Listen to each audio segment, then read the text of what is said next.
राम किंकर बैज। राम किंकर बैज का जन्म हुआ था 1906 और 1910, दोनों में कहीं कहीं पे मेंशन होता है तो मैंने दोनों नोट कर लिया है। और इनकी मृत्यु हुई थी 1980 ईस्वी में। इनका जन्म हुआ था पश्चिम बंगाल के बांकुरा जिले के जुग्गीपाड़ा नामक ग्राम में।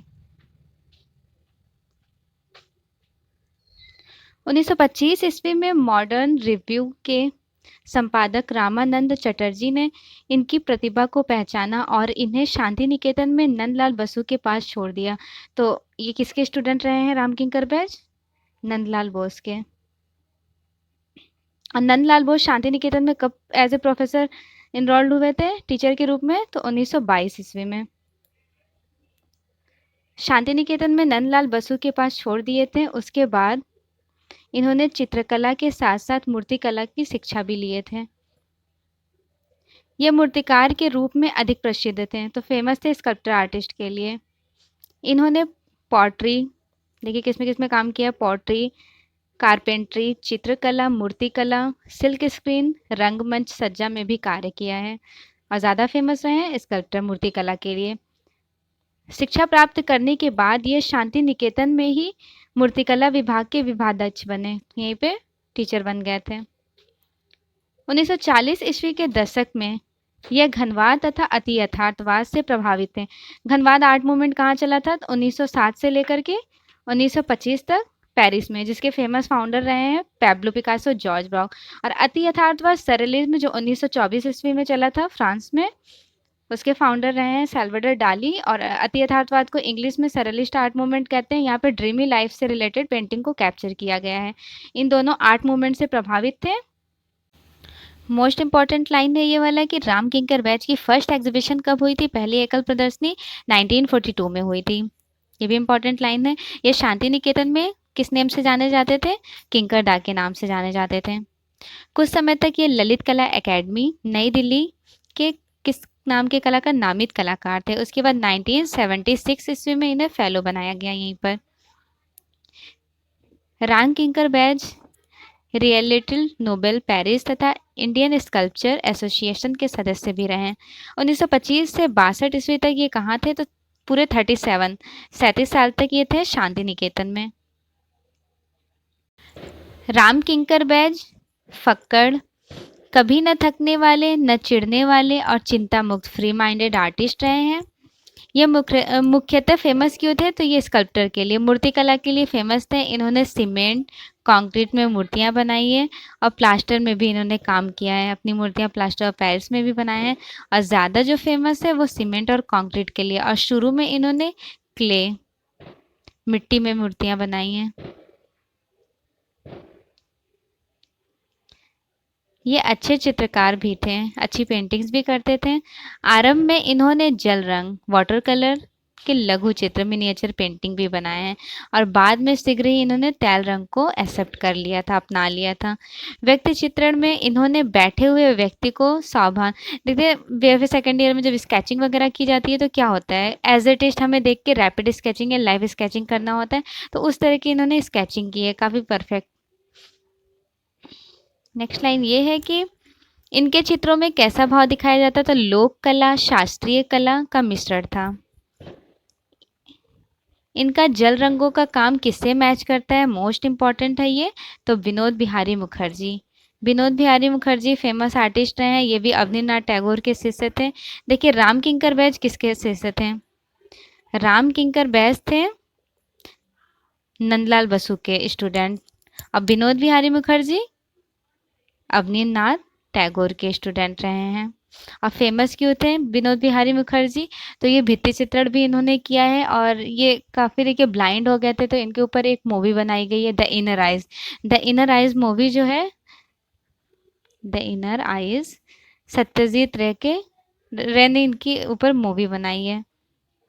नेक्स्ट है इनका चित्रकला एवं मूर्तिकला का पूरा कार्य प्रकृति के अत्यंत समीप हो, यह चारों ओर के तत्कालीन वातावरण को और लोगों को ही भी बनाते थे। देखिए चारों तरफ के वातावरण को कैप्चर किया है इन्होंने। इसी कारण इन्होंने सांथालों के जीवन पर तथा वीरभूमि की प्रकृति शोभा का ही चित्रण किया है, तो ध्यान रखिए। रामकिंकर बैच के अधिकांश चित्रों में क्या दिखाया गया है? प्रभाववादियों के प्रकाश। प्रभाववादी आर्ट मूवमेंट चला था, जिसे इम्प्रेशनिज्म आर्ट मूवमेंट बोलते हैं, फ्रांस में चला था। और कैसी पेंटिंग यहाँ पर बनाई जाती थी? तो लाइक ब्रोकन कलर्स का यूज़ किया है, ब्रोकन कलर्स का यूज़ किए हैं इस आर्ट मूवमेंट में, और ज़्यादा नेचर से देखकर पेंटिंग्स बनाते थे, जिसमें फेमस आर्टिस्ट हैं जो फाउंडर कहे जाते हैं वो हैं क्लाउड मोने, और वैसे अदर आर्टिस्ट है एडवर्ड मैने, मोने, डिगास, नायर, सिसली, पिसारो। और बर्थ मरीसा यहाँ की फीमेल आर्टिस्ट हैं, ध्यान रखिएगा। और उसके बाद देखिए सेजा का अंतराल। अब सेजान के बारे में डिस्कस कर लेते हैं। ये पोस्ट इम्प्रेशनिज्म आर्टिस्ट हैं, पोस्ट इम्प्रेशनिज्म आर्ट मूवमेंट के फाउंडर भी कहे जाते हैं और आधुनिक कला के जन्मदाता भी कहे जाते हैं पॉल सेजा। उनका अंतराल, जो जिस तरह से उन्होंने सरफेस बनाया उस सरफेस को इन्होंने कैप्चर किया है। अब कह रहे हैं घनवादियों के तल, तो घनवादी आर्ट मूवमेंट किससे कहते हैं? क्यूबिज्म आर्ट मूवमेंट, जो पेरिस में चला था। वहाँ पर कैसे काम हुआ है? तो ज़्यादा ज्योमेट्रिकल पैटर्न्स में काम किया गया है, जिसके फाउंडर रहे हैं पैब्लो पिकासो और other artist Georges Braque, Fernandez, हॉर्नग्रीस। तो इन आर्टिस्ट ने घनवादियों का भी इन्होंने कैप्चर किया है। रामकिंकर बैज ने सेजा के अंतराल को कैप्चर किए हैं और प्रभाववादी के प्रकाश को कैप्चर किए हैं। आगे ये कह रहे हैं पारदर्शिता तथा पूर्व देशों के लिपि बेसिकली कहते हैं ना कैलीग्राफी वगैरह, उसको जीवंतता का सुंदर मिश्रण किया है। बहुत अच्छे से लिपि को भी उन्होंने चित्रित किया है। इनकी मूर्तियां सदैव खुले मैदान में स्थित हैं, मतलब लाइक ये इस तरह की स्कल्पचर बनाते थे जो गार्डनिंग वगैरह में कहीं एग्जिबिट हो जाए या फिर चौराहे पर, ऐसी मूर्तियां इन्होंने बनाई है। मॉन्यूमेंटल स्कल्पचर आर्टिस्ट कहे जाते हैं रामकिंकर बैज। नेक्स्ट है, मोस्ट इंपॉर्टेंट लाइन है, 1970 ईस्वी में इन्हें भारत सरकार द्वारा पद्म भूषण मिला। तो ध्यान रखिएगा पद्म भूषण 1970 में मिला था। रामकिंकर बैच को आधुनिक भारतीय मूर्तिकला का जनक कहा जाता है। ये भी लाइन बहुत इंपॉर्टेंट है कि आधुनिक भारतीय कला का जनक किसे कहा जाता है? तो रामकिंकर बैच को। नेक्स्ट है मोस्ट इंपॉर्टेंट लाइन, इस लाइन में ये कह रहा है भारत में अभिव्यंजनावाद की शुरुआत किसने की है? रामकिंकर बैच की मूर्तियों से। अब अभिव्यंजनावाद क्या है ये भी देख लेते हैं। तो एक्सप्रेशनिज्म आर्ट मूवमेंट चला था यूरोप में, जर्मन में, ठीक है। और इसके 2 पार्ट्स थे। इसके अभिव्यंजनावाद के फाउंडर रहे हैं एडवर्ड मुंक, जिनकी फेमस पेंटिंग है द क्राई। ये फाउंडर रहे हैं और 2 पार्ट्स में डिवाइड किया गया था अभिव्यंजनावाद को। एक तो ब्लू राइडर ग्रुप था और दूसरा था ड्राई ब्रुकले में लुडविग कृष्णर फाउंडर रहे हैं और ब्लू राइडर ग्रुप में वेस्ली कंडेंस्की फाउंडर रहे हैं। काफ़ी मोस्ट इंपॉर्टेंट बात है, इसके बारे में ब्रीफ डिस्कशन करेंगे, अभी बस मैंने शॉर्ट बता दिया आप लोगों को। नेक्स्ट लाइन ये है, इंपॉर्टेंट लाइन है ये भी, जितने भी ट्रिपल स्टार है वो मोस्ट इंपॉर्टेंट लाइन्स है। इनका मत था कि शिल्पकार बनने के लिए जब तक स्वयं ना मिट्टी गूंथो, ठीक है, जब हम स्वयं से मिट्टी नहीं गूंथेंगे, स्वयं ना बनाओ ना बिगाड़ो, सांचे में ढालो पत्थर, मतलब जब सांचा बनाते हैं उसमें ढालें, इस तरह से लकड़ी काटो एवं लोहे के तारों से संघर्ष ना करो, तब तक इस कला में पारंगत होना कठिन है। मतलब इन्होंने ये कहा है कि जिस तरह से लाइक हम किसी क्ले को ले लिए स्कल्पचर बना रहे होते हैं, तो जब तक हम स्वयं स्ट्रगल नहीं करेंगे तो हमें एक्सपीरियंस नहीं होगा। रामकिंकर बैच का कोटेशन देख लेते हैं। इनका कथन है, लीक से बधी कला आत्मसंतोष नहीं देती। ये भी इंपॉर्टेंट लाइन है। Birla academy of art and sculpture Kolkata में है। इसके द्वारा जीनियस ऑफ रामकिंकर प्रदर्शनी आयोजित की गई। तो ध्यान रखिएगा बिरला आर्ट का टाइम क्या है? तो 1854।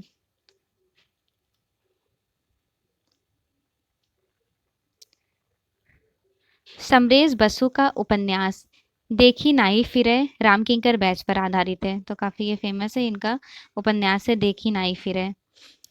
ये भी इंपॉर्टेंट लाइन है, जितने भी स्टार्स है वो मोस्ट इंपॉर्टेंट लाइन्स हैं।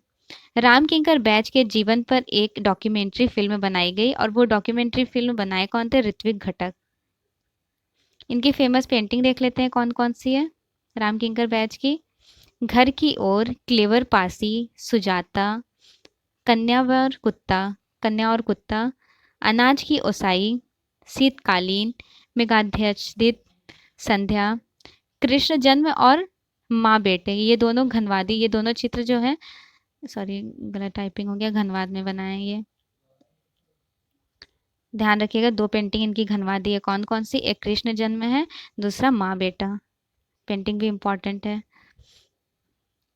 अब इनकी फेमस स्कल्पचर देख लेते हैं। मोस्ट इम्पॉर्टेंट स्कल्पचर है सांथाल फैमिली, सांथाल परिवार। इसका माध्यम है सीमेंट। सीमेंट पे इन्होंने बनाया है, जिसका साइज़ है 427 सेंटीमीटर। तो साइज़ ध्यान रखिएगा, 427 सेंटीमीटर है। सीमेंट में बनाया गया है, शांति निकेतन कोलकाता में। और नेक्स्ट इनकी है यक्ष यक्षिणी, ये भी इंपॉर्टेंट है। यक्ष यक्षिणी की मूर्ति ये कब बनाया है, तो माध्यम इनका रहा है पत्थर, स्टोन में बनाया है, जिसका साइज़ है 24 फुट। आरबीआई नई दिल्ली में है, ये reserve bank of India new Delhi में। इन्होंने टैगोर का पोर्ट्रेट भी बनाया है, माध्यम है कांसा, कांसे में बनाए थे। अपने पोर्ट्रेट को देखकर टैगोर ने कहा कि राम किंकर बैज, आगे बढ़ो, पीछे मुड़कर मत देखो। मिल कॉल भी बहुत फेमस है इनकी, शांति निकेतन में है। और कुछ अदर्स है, harvester, picnic day, mother goddess, दोपहर की विश्राम में श्रमिक। इंपॉर्टेंट है ये भी पेंटिंग। दोस्त स्मार्ट के तथ्य कुछ देख लेते हैं, क्या क्या है। राम किंकर बैज अपनी अधिकांश मूर्तियां सीमेंट और कंक्रीट में बनाए। तो ध्यान रखिएगा इनका सीमेंट और कंक्रीट। और ये क्वेश्चन आ गया कि शुरू की मूर्ति किस में बनाए थे, तो वो क्ले में बनाए थे, मिट्टी में। मिट्टी में इन्होंने शुरू की पेंटिंग मूर्ति बनाई है, सॉरी पेंटिंग नहीं, मूर्ति। शुरू की मूर्तियां इन्होंने क्ले में बनाई है, और उसके बाद जो फेमस मूर्तियां ज़्यादा बनाई गई हैं वो सीमेंट और कंक्रीट में। अगर पूछा जाए शुरू की मूर्ति तभी क्ले टिक कीजिएगा, अदरवाइज तो सीमेंट और कंक्रीट ही करेक्ट होगा। नेक्स्ट है, राम किंकर बैज ने अपने चित्रों की सार्वजनिक प्रदर्शनी नहीं लगाई थी। राम किंकर बैज की मूर्तियां कैसी हैं, तो ये अभिव्यंजनावादी हैं, ये ध्यान रखिएगा, लाइन कट कीजिए इनकी। और भारत में पहली बार अभिव्यंजनावाद मूर्तिकार जाने जाते हैं राम किंकर Baij. Thanks for watching and subscribe my channel Study Art Hub and also subscribe Visual Aesthetic Art by Zainab।